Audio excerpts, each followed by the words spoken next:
Okay, well, I'm back for the third section where I continue reading from Howard Zinn's People's History of the United States for you, Mr. Cropper, because you think that unions are all that bad and that unadulterated corporations and capitalism should run amok without government controls, where some of the evidences in this book, I'm certain, were a predicate to laws for working conditions, such as the 8-hour workaday, the 40-hour work week, heating conditions, lighting conditions, and safety conditions. But let me carry on so you're not convinced that I'm just talking out my ass and that I'm using an objective form of truth, and I'm actually referencing something that you can find not just in this book, but in where Howard Zinn references this. So, there were more than fires and accidents and sickness in the year of 1904. 27,000 workers were killed on the job in manufacturing, transport, and agriculture.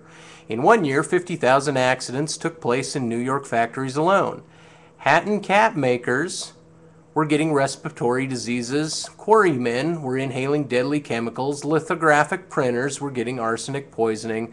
A New York State Factory Investigation Commission reported in 1912, Sadie is an intelligent, neat, clean girl who has worked from the time she got her working papers in embroidery factories. In her work, she was accustomed to use of white powder, chalk or talcum as usual, which was brushed over the perforated designs and thus transferred to the clothes. The design was easily brushed off when made of chalk and of talcum. Her last employer therefore commenced using white lead powder mixed with rosin, which cheapened the work as the powder could not be rubbed off as necessitated restamping. None of the girls knew of the change in powder nor of the danger in its use. Sadie had been a very strong, healthy girl, good appetite and color. She began to be unable to eat. Her hands and feet swelled. She lost the use of one hand.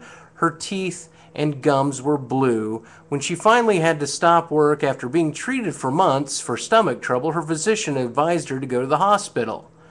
There, the examination revealed the fact that she had lead poisoning. Ta-da! Yeah, they did know about lead poisoning at that time. Very interesting. Very interesting that the corporation run amok would simply do that. Okay, well, let's see. How about women's rights? You know, maybe the Nines would like to hear about this, or your lack of insight here. Or not, you know. Women in the laundries. Hey, wait.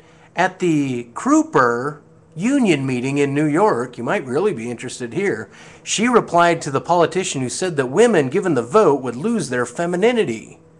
Women in the laundries stand for 13 or 14 hours in terrible steam and heat with their hands in hot starch. Surely these women won't lose any more of their beauty and charm by putting a ballot in the ballot box once a year than they are likely to lose standing in foundries or laundries all year round. Every spring in New York, the parades for women's suffrage kept growing. In 1912, a news report. Along the 5th Avenue of Washington Square, there's a parade formed to 57th Street where it disbanded. Where gathered thousands of men and women in New York. They blocked every cross street of the line to the march. Many were inclined to laugh and jeer, but none did. The sight impressive column of women striding 5 abreast up the middle of the street stifled all thought of ridicule. Women doctors, women lawyers, women architects, women artists, actresses, sculptors, women waitresses, domestics, a huge division in industrial workers, all marched with an intensity and a purpose that astonished the crowds that lined the streets. Okay, well, here we go. Here's, how about this one? Helen Keller, writing in 1911 to the suffragists in England, not even in the U.S. Our democracy is but a name. We vote.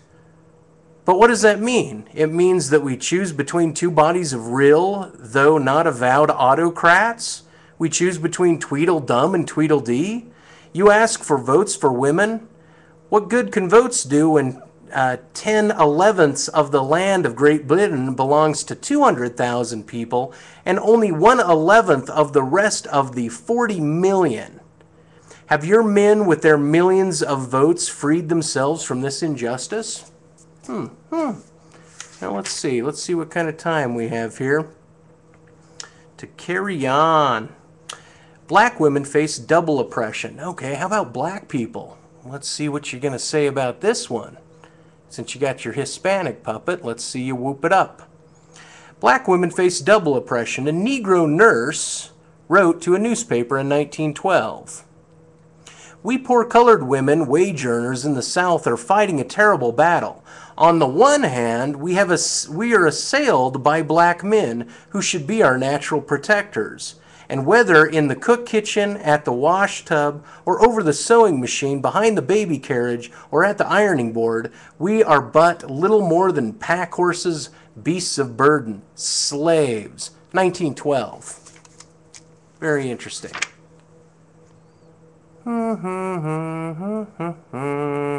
Emma Goldman and her fellow anarchist, Alexander Berkman. He had already been locked up for 14 years in Pennsylvania. She had served a year on the Blackwell's Island, where sentenced to prison for opposition to the draft.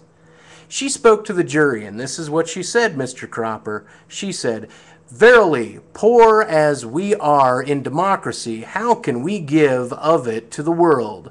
A democracy conceived in the military servitude of the masses, in their economic enslavement, and nurtured to their tears and blood, is not democracy at all. It is deposition." Sorry.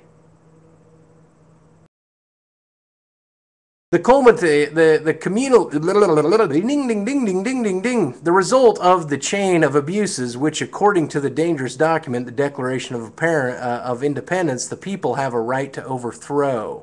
According to the Declaration of Independence, we, the people, have a right to overthrow. So it's really interesting to me, Mr. Cropper, that you would sum up, that you want to just kind of give this. You don't understand the z-axis of time, that socialists and unions have also helped us for who we are right now. And maybe capitalism gleams of its pearl-esque nature in your mind's eye right now, but this does not mean that it didn't have its